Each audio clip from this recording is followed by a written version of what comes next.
There are cracks in the dam. The West, especially the United States of America, stood publicly for a genocide. And what we used to tell you about freedom, human rights, and democracy, and equality, and justice, and tolerance is not anymore, has been at least suspended for now. By the way, this human animals concept is deeply entrenched in the Western culture. How much are we exaggerating the current downfall of America? Because liberalism was converted from value-centered doctrine into weaponized tool.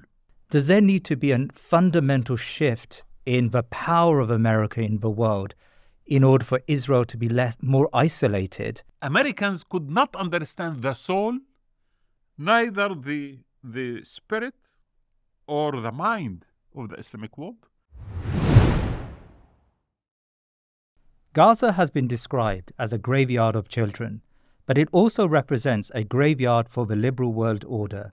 The very values that undergird this so-called rules-based system have been revealed for what they really are, a set of norms created to preserve the interests of the West.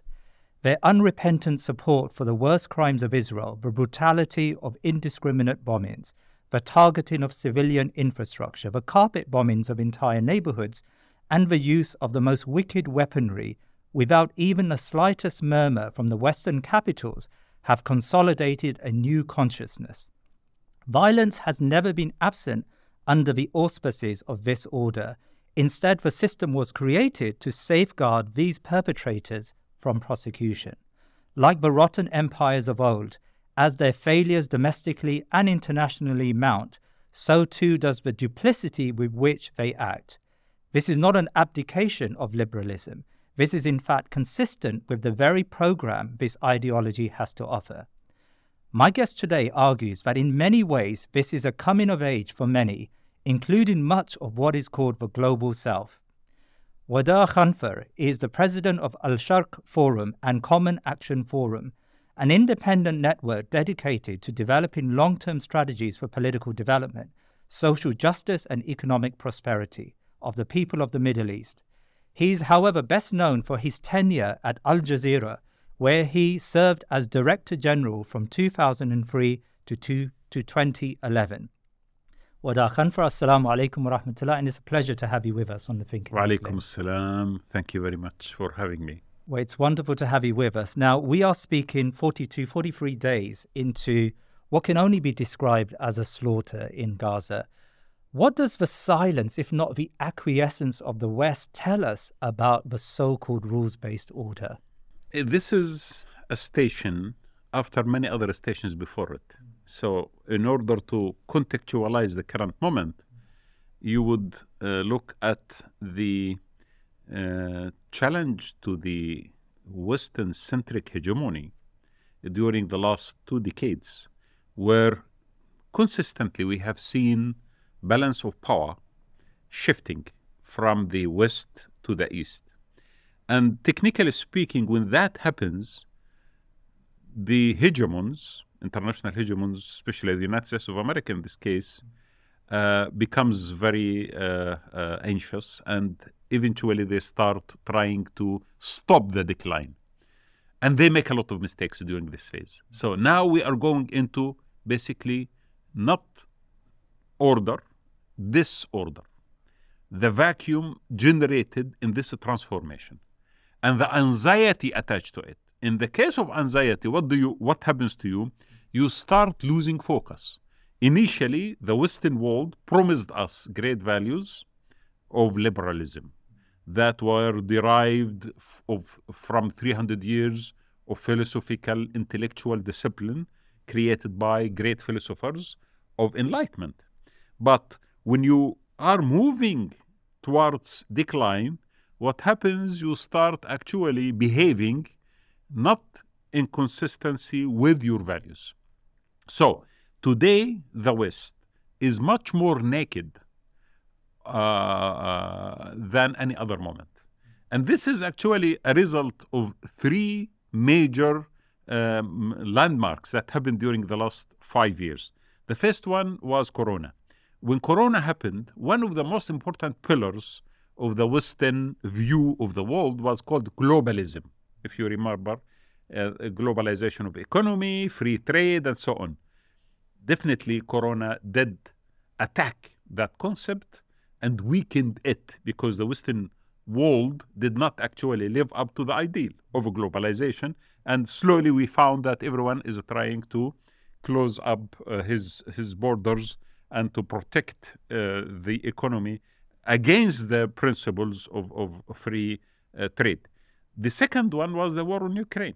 The war on Ukraine did injure in a very severe way the concept of international law and the global order, which was based on the Security Council and the United Nations, because most of the actions done against Russia during this confrontation were not actually based on consensus of the United Nations or on legalities related to international law. So now we have new rules. The rules-based world order created by the Americans was actually a solution to make up for the decline of the supremacy of the Americans within the world order. So instead of you leading the world based on certain kind of laws and regulations and accumulation of consensus, you are now leading the world by the virtue of the fact that you have the power to do so. And therefore you don't care about the values of it or the interpretation of it, as long as you are achieving what you think stopping your decline. And the third one is the 7th of October and the aftermath of 7th of October. Now, if the concept of world order was weakened during Ukraine and the international law was injured, now it is fatally killed, actually. Why? Because, the West, especially the United States of America, stood publicly for a genocide in front of our eyes, which has never happened in history. I mean, a genocide happening in front of us, live on air, while the American spokesperson of the White House or the Pentagon are justifying the killing of civilians and giving the Israelis a free hand to do whatever they want to do under the banner of the right of Israel to defend itself, which is a very interesting concept created by the Americans during this period to cover up for the Israeli crimes in Gaza. So the issue is, anyone monitoring this episode of failures, you would come to the following conclusion. The Western centers of power are not ashamed anymore to publicly, openly, without any shame, declaring to the world that we are divorcing the values from our politics. And what we used to tell you about freedom, human rights, and democracy, and equality, and justice, and tolerance is not anymore, has been at least suspended for now. Now, of course, I will ask myself, as someone who is living in the South, you will ask yourself, and many others will ask themselves, why are you doing so? We come to the following conclusion, that the West does not see us, the people of the South, as good as they are when it comes to these kind of values, and therefore, okay, you are not equally available for this kind of values, so I can go beyond you. This is extremely vital. We have noticed that for the last 2 decades, 3 decades, but now we see it much more open. Human animals, as they say. They used all kinds of terminology. Human animals. By the way, this human animals concept is deeply entrenched in the Western culture beyond, the rhetoric-wise, they normally don't use it, but now they start even using it. But before that, when you see the colonial era in Africa and in Asia and in Latin America, they dealt with humans as animals and worse than animals, actually. So, unfortunately, right now, the current leaders of the West are tapping not on the values of original liberalism, but on the legacy of genocide and annihilation of indigenous people, and the original sin of the establishment of the Western supremacy in the world that happened in America, in Latin America, in Australia, in Africa, in many other parts of the world. So this is the dichotomy. Before, they used to breach the values. Now they tap on the legacy of genocide and the legacy of discrimination and racism, which definitely has been there for more than 2 centuries now, or 3 centuries, but it was covered up by a magnificent discourse of tolerance and liberal values. I wonder whether what you say there about the decline of the United States is real. I have great sympathy for your perspective, but I remember Joseph Nye, who's a liberal philosopher in the United States, a liberal thinker. He argues that, America has always been inconsistent. Samuel Huntington talked about this back in 1991. The Vietnam War was a brutal war, was an annihilation actually of people in the global South. And since the Vietnam War, America's wars have been extremely brutal and extremely duplicit. Afghanistan and Iraq. How much are we exaggerating the current downfall of America and linking Gaza, for example, into this decline narrative? So what I want to now say, that sometimes when you are living the moment, you cannot see it within the spectrum of transformation. I'm speaking about a trend, not a strategic trend. I'm not speaking about the current moment, in a sense that I cannot say that America today is weak and tomorrow is losing its power. America is still the most powerful militarily and the most rich economically and the most influential anywhere in the world. I mean, this is, without doubt, it cannot be compared by any other actor on the international scene. However, the decline which I'm referring to is a result of that kind of supremacy. Because when you have that kind of supremacy, what will happen? You establish rules to sustain it. And when you establish rules to sustain it, eventually others will be harmed by these rules.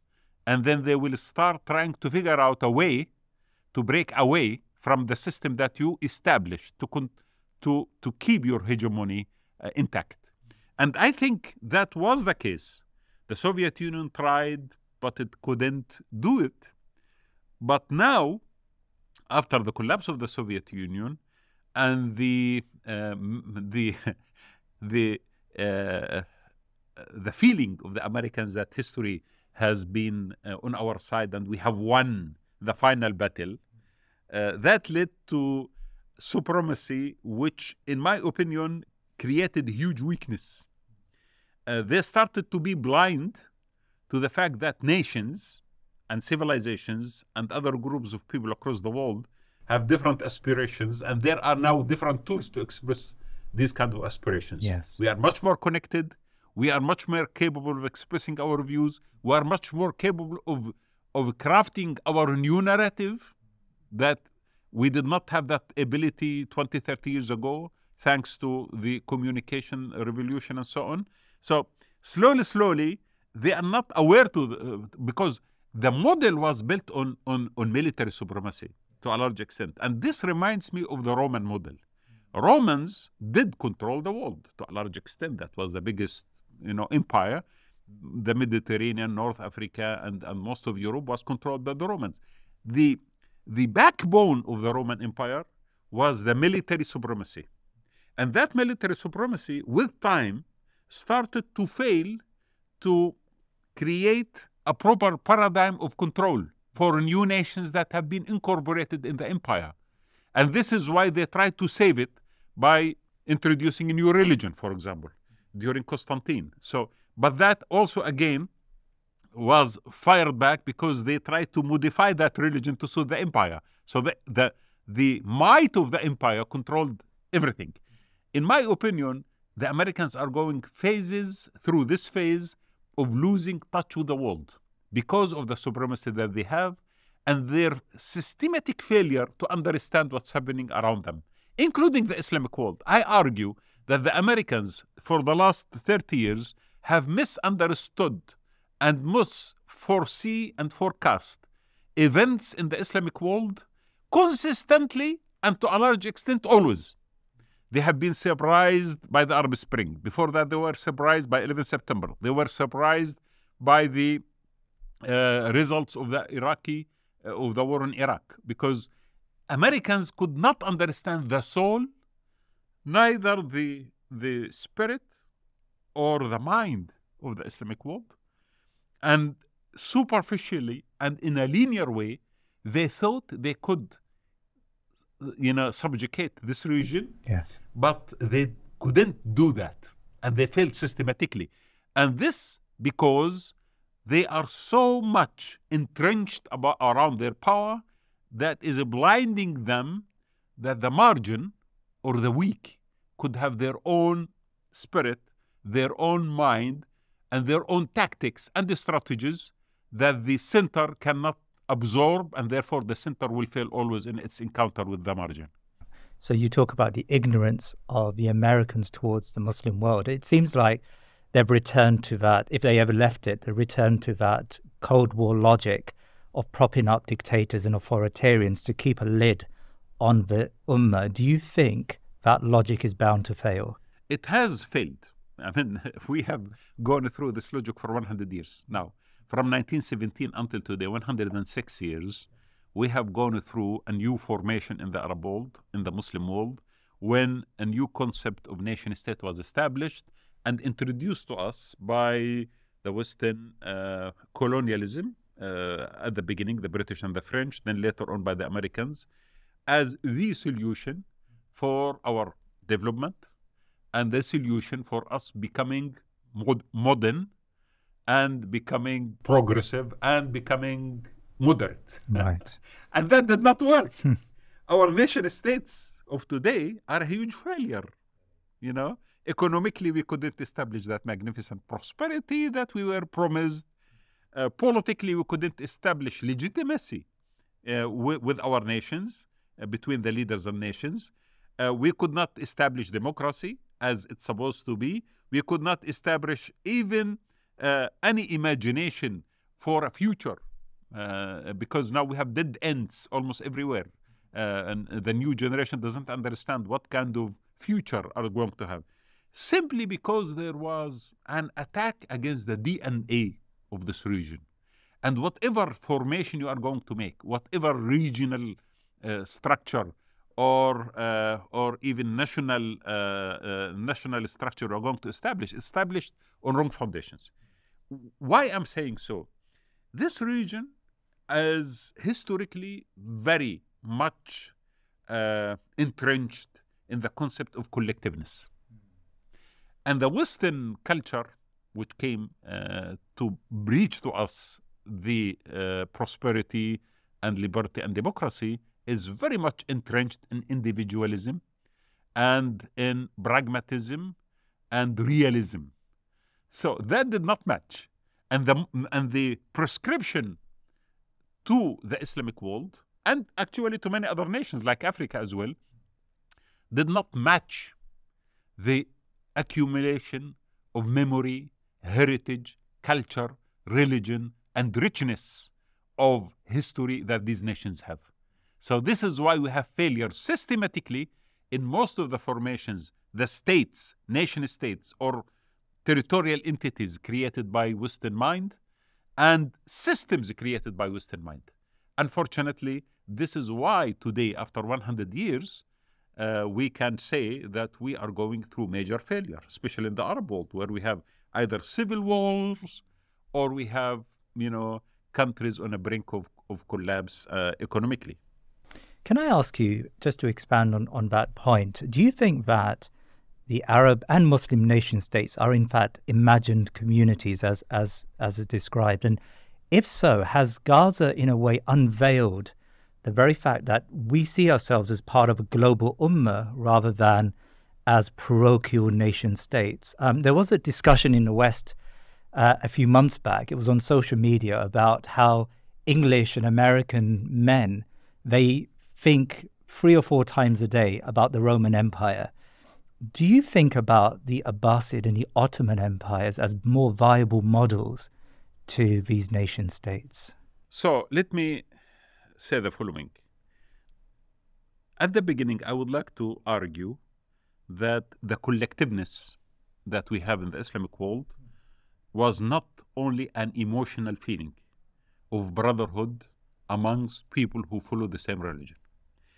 It was converted for at least 1,300 years into a structural form of governance and economic network and social and cultural establishment. It was in a moment called Khilafah, it was in a moment called Sultana, it had many other formations. Now, the essence is the necessity to cooperate and to integrate. The formation itself, the shape of it, the form of it, whether you call it Khilafah or you call it something else, is not the issue. The issue is how can we in this age and time establish prosperity based on the fact that we could establish integration amongst ourselves. And that concept is not something unique to the Muslim world, because the Europeans who exported to us the concept of nation state, they have reached to the model of the European Union in a way, which is another form of getting together in order to establish connectivity and collectivity so that you can establish economy, establish many other things. There was always a feeling of danger coming from this region. And this region always has to be under scrutiny. The concept of coming together, the concept of uniting your economic strength or your human resources was never welcomed at all. Because you should remember that the Ottoman Empire, when it existed, actually it did control the passages to Europe from land and the sea. And Europeans could not really breathe during 8 centuries, you know. I mean, was important. So in the accumulative strategic memory of Europe, there is something implicit about the concept of unity of the Muslim world. So they work against this unity. Of course. I mean, this is strategically true. I mean, I for example, take Muhammad Ali Pasha, the great governor of Egypt, who tried to renew the Ottoman Empire. Who did stop that kind of adventure? It was the Russians with the French and the British and the Prussians.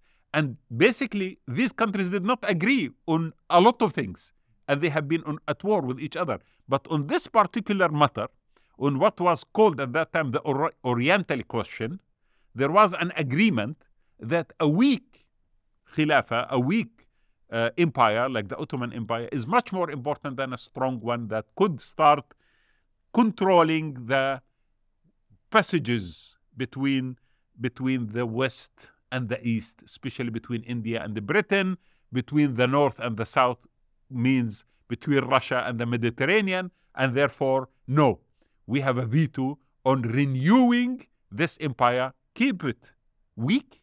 That is much better for us. How much do you think that the leaders in the Muslim world are an extension of his program to keep us weak? I mean, I note a few weeks back, 2 weeks back, there was an Arab League OIC summit, and it left with very weak resolutions. And the commentators argued that these countries, or the leadership in these countries, were working against one another rather than working in cohesion. How can we get unity when we have such fractious leadership? When OIC met, and before that the Arab League met, and they proposed certain ideas, the Americans were present, not technically. I mean, the Americans were not sitting on the table, but the Americans were present in the mind of every decision maker, so they do not go above certain kind of boundaries. This is our problem in this case. Why? Because as long as you have your own small territory, you need two things. You need legitimacy, which to a large extent a lot of leaders in this region do not have it. So if you don't have the legitimacy, you need to invite some form of power from outside to support you so you can continue. And the Americans are ready to support any dictator, by the way, whenever these dictators could play the role of puppets for the Americans. And on the second level, so you have legitimacy, which you don't have.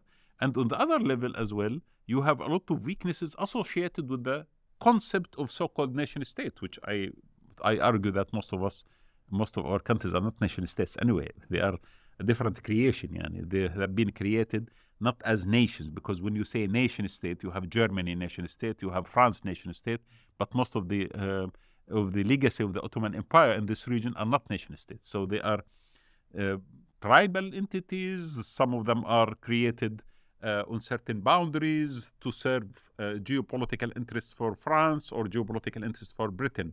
Sykes-Picot were the orchestrator of this kind of design. So it is not nation formed a state, you know.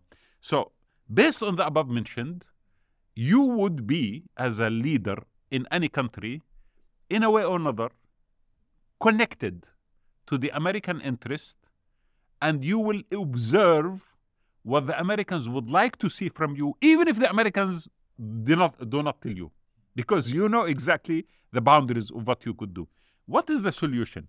The solution, in my opinion, for now, is okay. I don't think that it is wise to call for a unity geographically and politically amongst all the states. But we could start, like every group of states did in Africa, in Latin America, and in Asia, and in Europe, to strengthen the integration economically, and then increase the degrees of integration into other levels of people moving around, talents sharing programs, until you reach much more higher levels gradually. And I think the Europeans did that. The Latinos are trying to do this. The Asians did that. The Africans are doing this.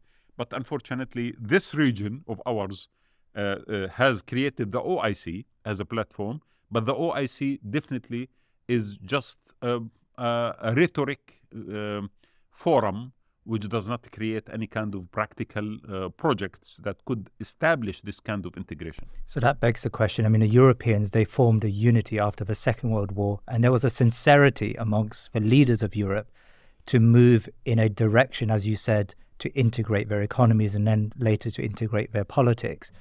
There's an absence of that sincerity in the leadership of the Muslim world. So surely there needs to be a change, a shift in those leaders before we can even move in that direction of gradual unity.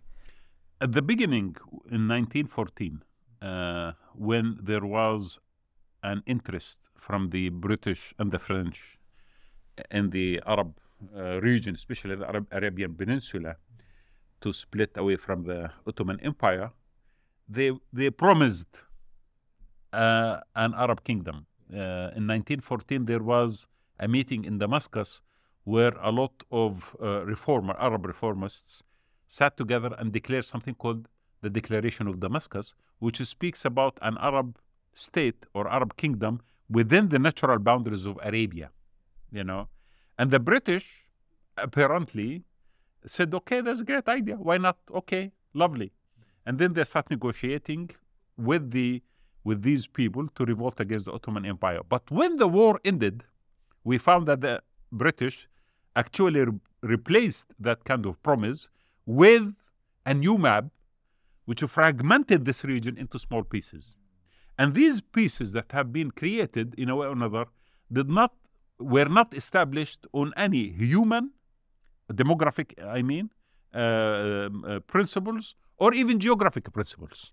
It was just an attempt to create division in this region that could serve the colonial powers.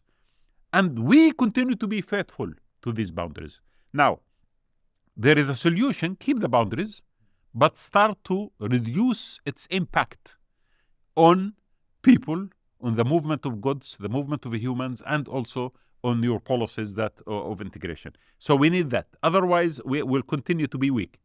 Leaders of these of these entities are weak by nature, not because personally they are weak. Some of them might be brave, some of them might be intellectual, but the fact that he has this kind of limitation of a state that does not have. You might have a lot of wealth, but you don't have human resources. You might have a lot of human resources, but you don't have the wealth. You might have a lot of land, but you don't have agricultural capabilities or water. So every country has its own shortcoming, and every leader has his own limitations. And because of the limitations, they cannot do much. Now, when they try to come up with a new model, I see the Western powers trying to dismantle that or to weaken that. And this is why I am optimistic that with the decline of Western powers, we might have a crack in the system whereby our leaders in this part of the world will start having a new doctrine of thinking about unity. Some sort of strategic autonomy. Much more strategic autonomy and much more realization that we could continue to exist as leaders. We have our own flag and national anthem and so on, but we all could prosper together, because the one who has money can use the one who has human resources. The one who has land can use the one who has water. The one who has minerals can use the one who has industry. So eventually we could establish that kind of ecosystem and the sphere of integration that makes from this region a geopolitical center that could sit on the table when the new world order is formed. There is on the table not only America, Europe, Russia, China, but also there is the union or the integration model of the Sharq region, the Orient, because the Sharq, which is the region here that consists of 4 major nations: the Arabs, the Turks, the Iranians, and the Kurds. And technically speaking, this region has been integrating for more than 1,000 years, and it is impossible to separate one of them from the other and create prosperity only based on one nation rather than that ecosystem of 4 of them. You talked there about cracks in the system. America has probably spent the last 10, 15 years trying to draw down in this region, trying to have less of a footprint in this region, and as you said, leave it up to the authoritarians to govern with an iron fist. Can I ask you about the state of Israel? It just seems to me that it is sustained by the West, in particular American money and American military prowess. Before any shift can happen in Palestine, does there need to be a fundamental shift in the power of America in the world in order for Israel to be more isolated? So Israel as an entity doesn't see itself as part of the Middle East in a sense. It is in the Middle East, but not of the Middle East. Why? Because it can afford to do so. So culturally and from an identity point of view, the Israelis established their own entity and their own identity, and they besiege themselves by walls and by division from the rest of the region. So they are not a natural progress of the region. This region has been a mosaic of every kind of culture and religion and ethnicity. So we are used to diversity as integral part of the identity, the geopolitical identity of the Middle East. But the Israelis are exception because they came and they tried not to be part. They can afford because of the American support. Before that, by the British, of course, the Western support, now the American support to a large extent. And the model was established total insecurity. You need to have superiority as far as military is concerned and intelligence, and you continue to be the most superior militarily in the region. And whoever thinks of challenging you in the future, he will think twice because he cannot. And the Americans are guarantors of this kind of supremacy. So when the Americans sell weapons, for example, to any country in the Arab world, they will measure to what extent that will affect the balance of power with the Israelis, because the Israelis have to continue to be much more powerful than anyone else in the Middle East. This model has survived thanks to the American support. Now, if the Americans are gradually losing their supremacy as the only global hegemon, then the Israeli position from a geopolitical perspective is going to be affected. This is number one. Second, when the Americans supported this state of Israel in the region, they also needed from this state to act for the American interest to a large extent. But now, on the 7th of October, we discovered that this state, although it has the most sophisticated technology and military, but was defeated by a group of people who did not really have that kind of sophistication. It was an asymmetric war, but the lack of technology defeated the supremacy of technology, and now there is a massive shock in the international system and in Israel itself, and lack of confidence about its power. We see the killing of civilians, and we see the genocide taking place in Gaza. Now, at this moment in time, the Americans brought their submarines, nuclear submarines, and warships to the region to show support to Israel. When this is cooling down after a while, and everyone starts thinking, Israel, which is supposed to be the policeman of the region, the most powerful in the region, has been proving weak.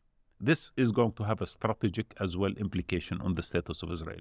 So with time, I am seeing the Israeli status on geopolitical level is declining, not increasing.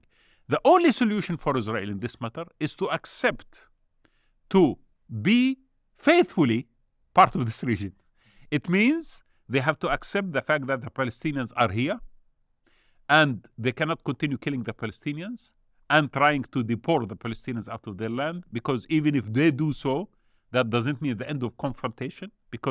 And the second point, which is important, they must realize that while they are doing so, they are motivating hundreds of millions of people from the Arab world, from the Muslim world, and from the global South to realize the plight of the Palestinians and to connect that plight to the tradition of fighting against colonial settlers and against apartheid and against the fight and the elimination and genocide of indigenous people.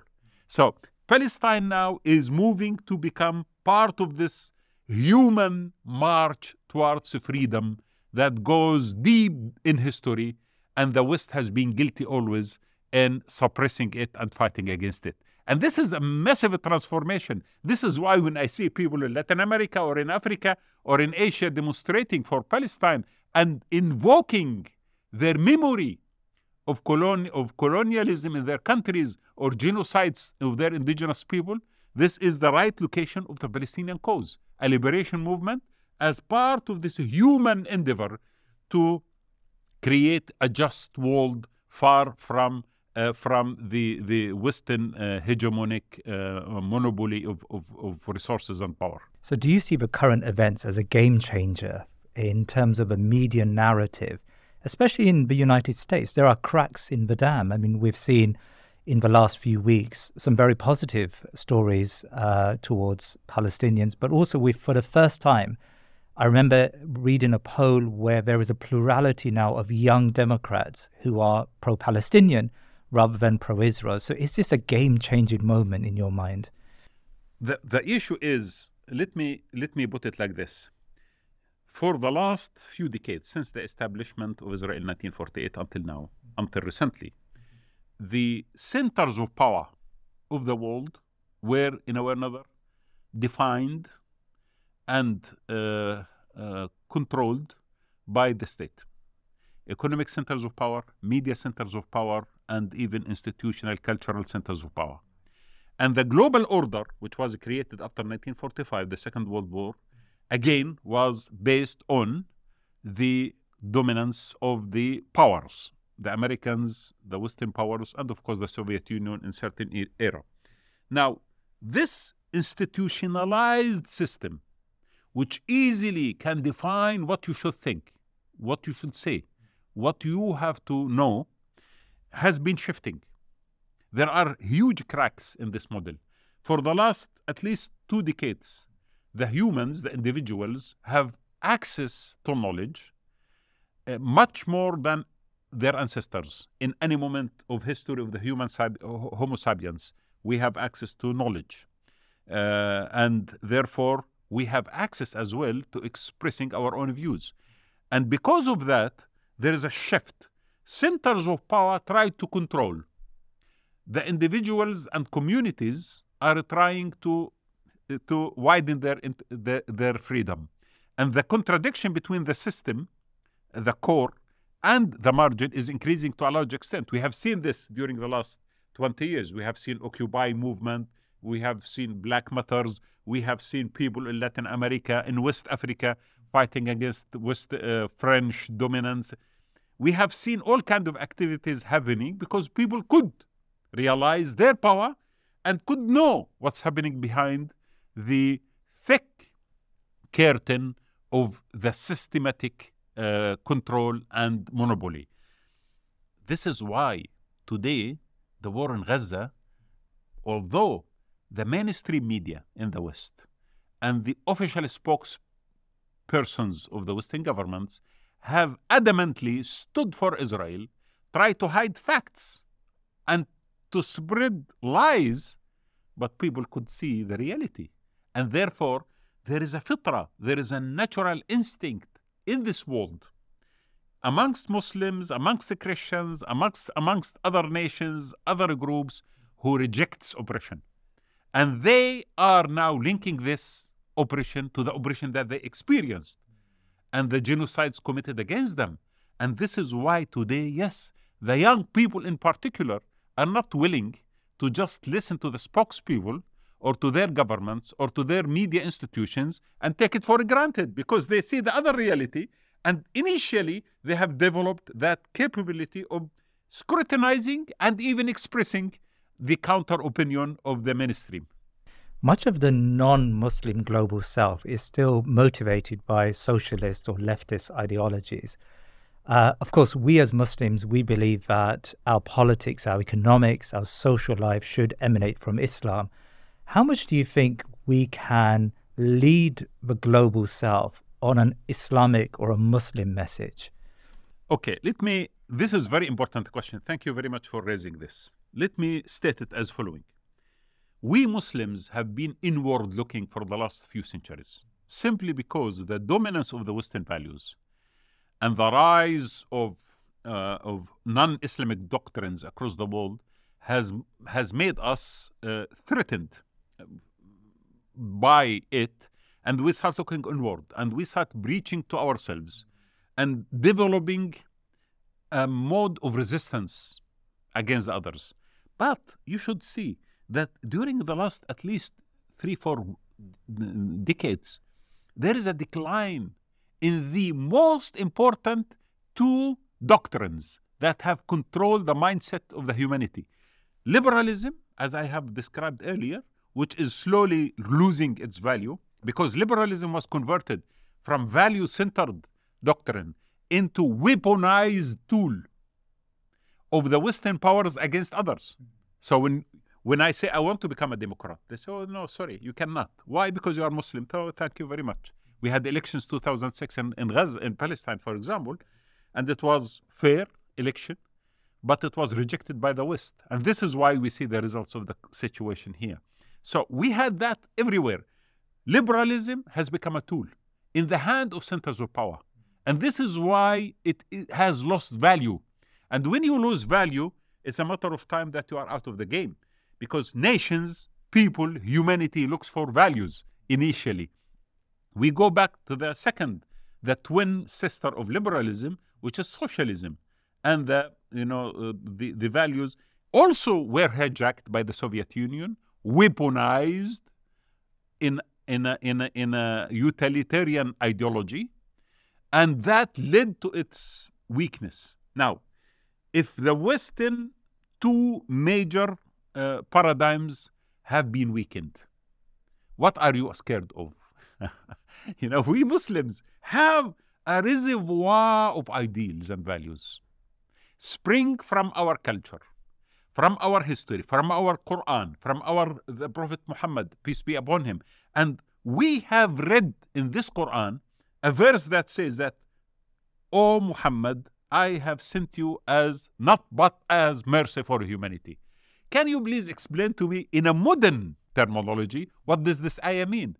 وَمَا أَرْسَلْنَاكَ إِلَّا رَحْمَةً لِلْعَالَمِينَ. If he is mercy to the humanity, to the worlds, I mean, is he mercy to Muslims only? Or mercy to marginalized, to the oppressed, to those who are lost, to those who are searching for truth, to those who are searching for justice, to those who are searching for liberation, anywhere in the world?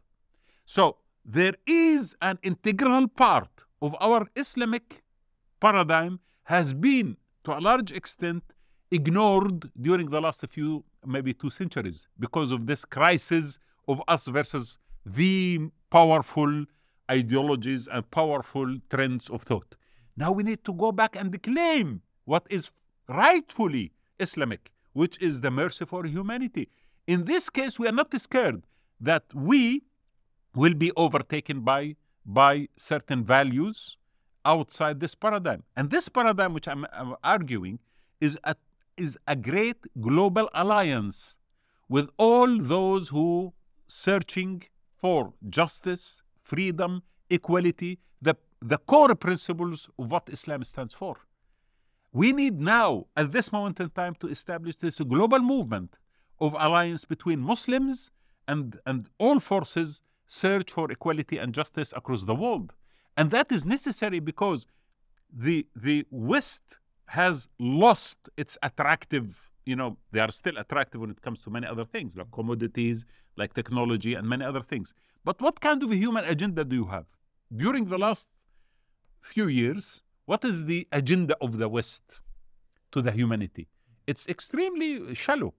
Now you have a much better agenda presented to those who still believe in the original great values in the West or in the East or in the South or in the North, wherever they are, and start something new. But before that, we have to craft our own narrative, because Muslims still talk to Muslims and we still breach to ourselves. And I think the time has come for us to give up on the inferiority sometimes and the fear sometimes that we might lose our identity. It's not an issue of losing identity. There is nothing else to lose your identity for. So be brave enough to craft your message and your narrative and go shake hand with those who fight for justice and equality and the freedom and liberty, and establish with them a new global order. Because if the global order is going to be established by centers of power only, devoid from value, we will have the same cycle of tragedies happening everywhere, like we had with the Western hegemonic world order. We have another power arising in the world, and another model perhaps in the form of the Chinese model. Now, many Muslims in my part of the world, in Pakistan, India, they're now seeing the China model to be a better alternative to that of the liberal capitalist West. Do you see China's rise to be a positive for this ummah? So let me just put it like this. I always think that there are some wrong questions, not only wrong answers. I mean, in a sense, I am asked always, wherever I go in the Islamic world, what is better for us, China, America or China? Yes. This is a wrong question, because it assumes that we should choose a master. We should be part of this transformation. Now, I am happy that China is rising. Not because I would like China to fill the vacuum that America is going or the West is going to leave. I do believe that it is important to challenge the hegemony in order to establish something much better. And that's something much better, all of us should be part of it. That's important. Now, studying China, I would say that the Chinese model is different from the Western model. The Western model has been obsessed by colonial thinking, always, by imperial reach out, and always from the 17th century until now, we have encountered, especially the Muslim world, a huge confrontation, even before that with the Crusaders, then after that with the hegemonic colonialism across the Islamic world. We did not have the same experience with China to a large extent. We still have a problem with China on the issue of the Uyghur and how they treat them. But the fact that China comes and occupy people's land and convert their resources as France did in Algeria from 1830 to 1962, where they eliminated, millions of people, killed millions of people, and tried to convert the whole country of Algeria into a French land. And that was done in many other countries in North Africa and in Asia. We did not see that kind of model. So from that perspective, the hegemonic nature of the Chinese power is not in nature similar to the Western one. And that is a good opportunity for us because it could allow us to formulate our geopolitical center and to engage in debate and discussion with China and Russia and Europe and America on the shape and color and ways of the New World Order. But of course, there is a very dark side to China and its persecution of Uyghur Muslims. How much should we be worried about its view of Islam and Muslims in this new transition? So, to a large extent, I share with you the concern about the Uyghur Muslims. And I am saying if we Muslims should start thinking strategically about our own power, then China needs to sit with us and we need to resolve this conflict. Because traditionally, we did not have huge confrontation with China.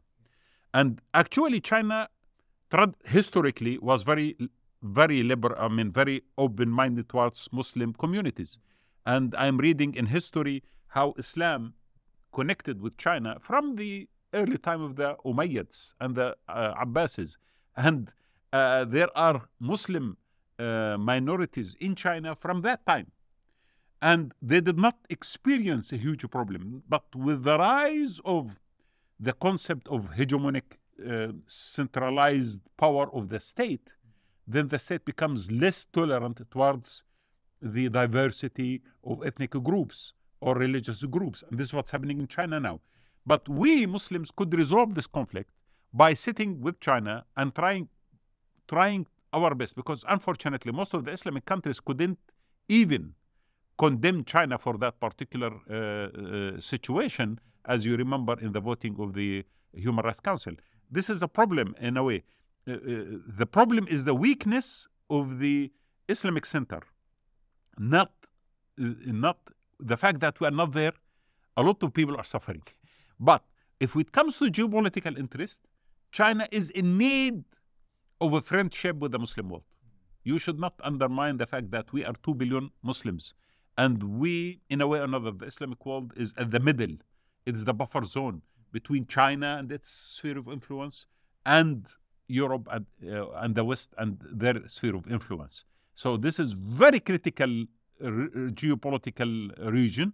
And this region, for the Americans in the future and for the Chinese, might become the arena where the competition is going to be crowning whoever the winner is going to be. So, in my opinion, we need to use this strategic location of ours.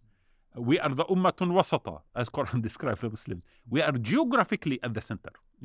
We need to use that kind of location to engage in dialogue and debate with China. And later on, when America is humbled enough to listen to others and to give up its continuous endeavor to subjugate us, I think we should engage in that and establish our own center that could really become powerful on the world arena. Wadah Khanfar, you helped set up Al Jazeera, or at least make Al Jazeera what is today an international brand. Now, in your own words, Al Jazeera's stated aim was to create some form of diffusion of media in the Muslim world, if not internationally, because, as you said earlier, the media was controlled very much by states. How successful do you think Al Jazeera and other news organizations have been in creating this sort of diffused media landscape? At the center of the success of Al Jazeera was the following notion, that Al Jazeera belongs to the region, in a sense. And Al Jazeera understood the spirit of the nation that the audience belonged to. So Al Jazeera started, of course, as an Arab channel Arabic channel by the end of 1996. At that time, I was not actually, I was a reporter in South Africa. But later on, it moved into other languages like English and Balkan and so on.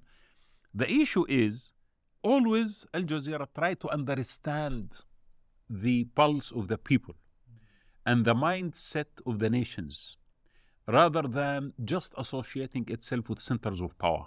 Because mainstream media has been incorporated with centers of power too much. And it has become the mouthpiece of powers. This is Western media as well Western as... media. Yeah. Most of the Western media and a lot of other medias. I mean, not only Western media, but mostly financed by corporations that are connected to certain interests or by states that have certain agenda on foreign policy. And in this case, we have seen, for example, in the war in Iraq or Afghanistan, how Western media actually participated in sometimes spreading lies, fabrications, or framing the news in a way that audience could understand it in line with the official policy of the state. Al Jazeera was an independent channel, and the reference point of it was the people. So it was community-centered, people-centered, socially centered, rather than powerfully centered. Yes, it is owned by Qatar and supported financially by Qatar, but Qatar had less agenda than any other international power in its relationship with media.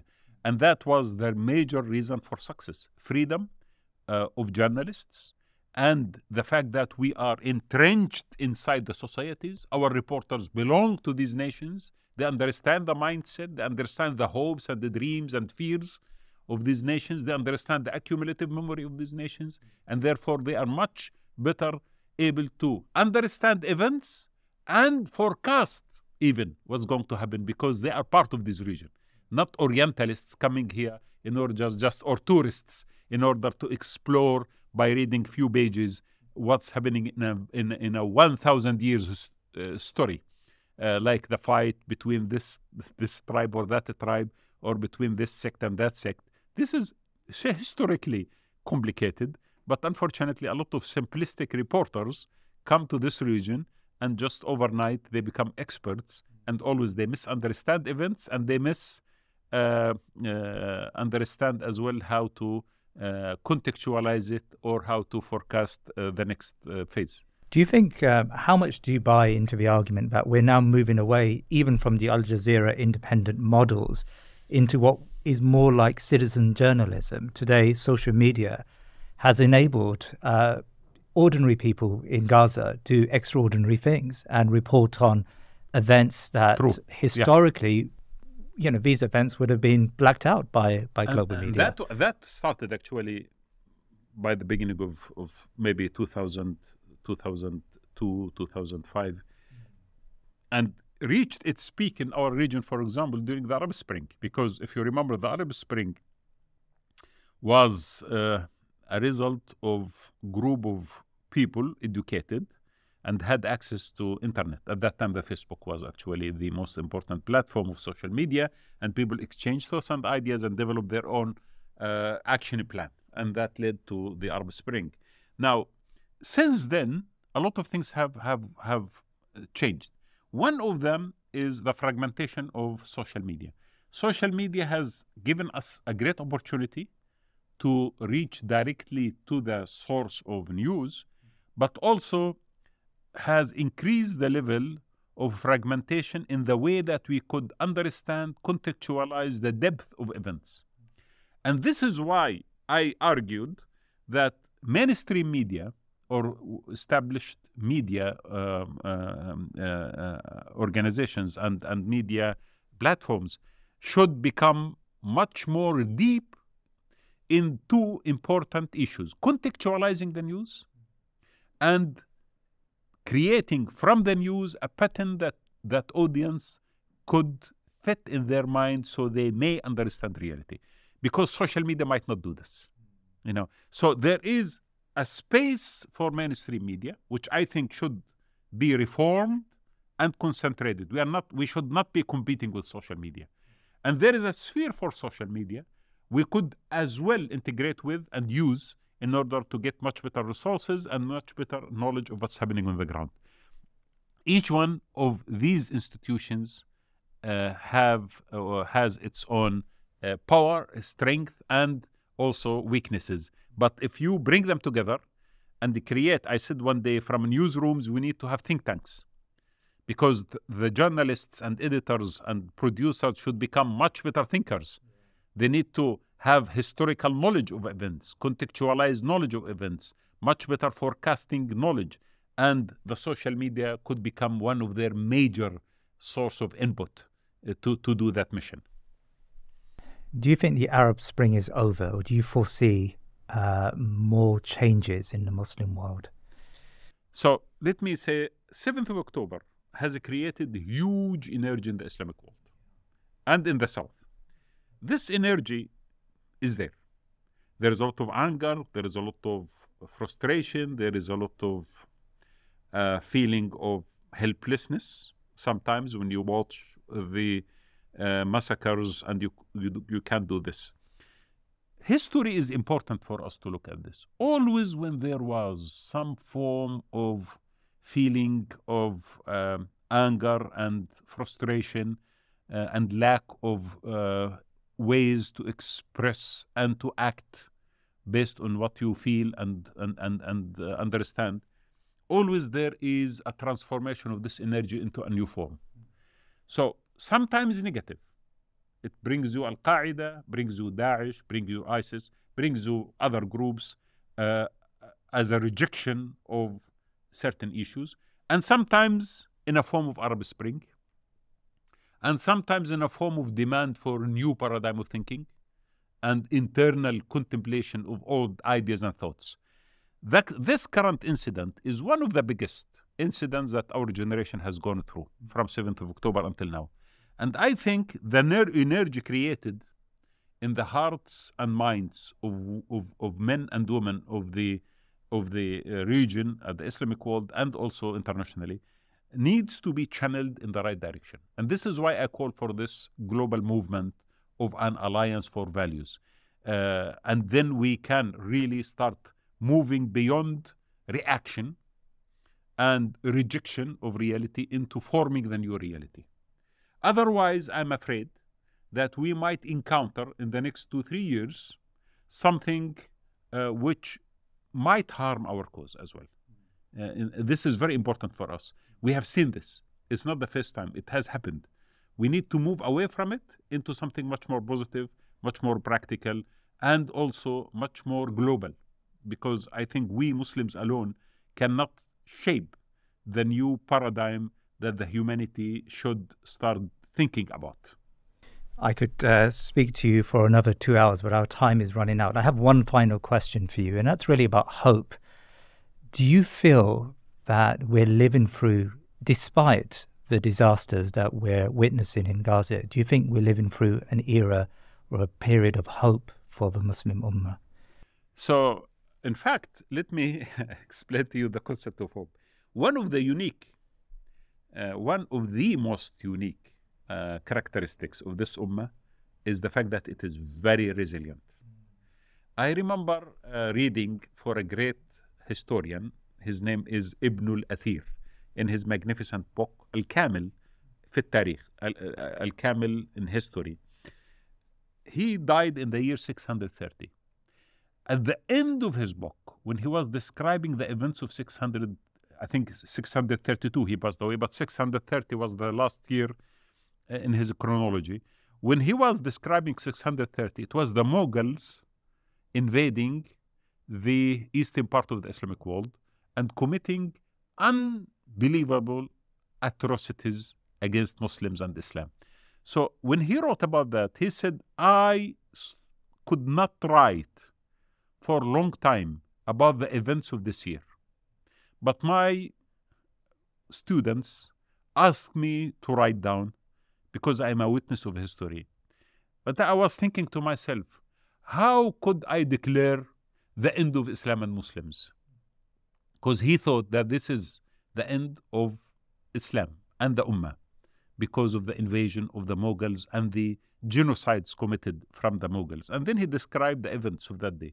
He passed away 632, and actually the Mughals invaded Baghdad in the year 658, I think, or 56, 656 or so, and they killed almost 1 million people and destroyed the capital of the Khilafah, and they destroyed after that Damascus, and they did a lot of harm. He didn't even see that. Imagine. So most of his generation of historians saw that as the end of the Ummah. But not very much later, this Ummah recovered and defeated the Mughals after 2 years, actually, of the collapse of Baghdad.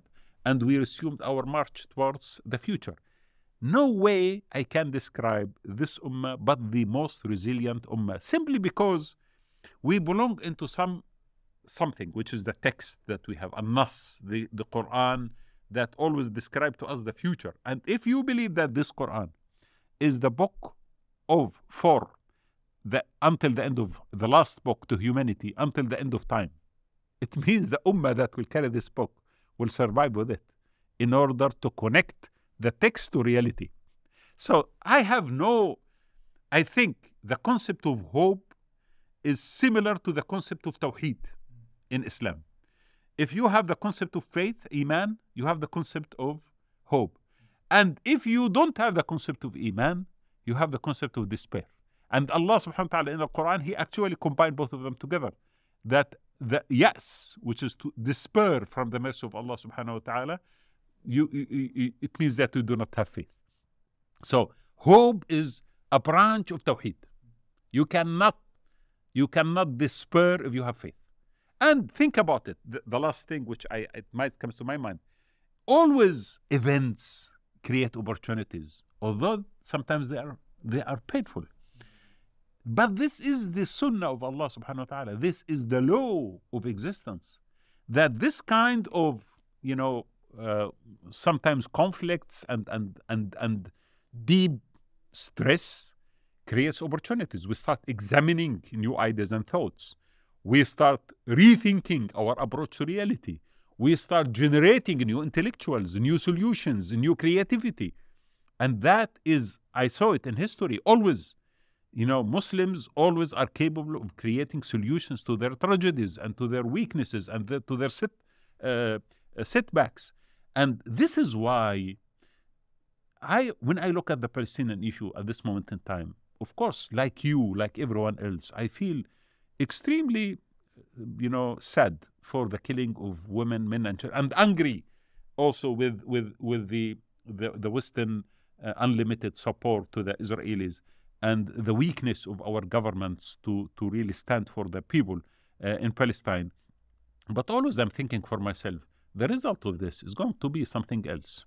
The result of this is a new awakening, a new birth for a generation that is well educated, much more creative, determined, self-confidence, capable of carrying this message to the humanity.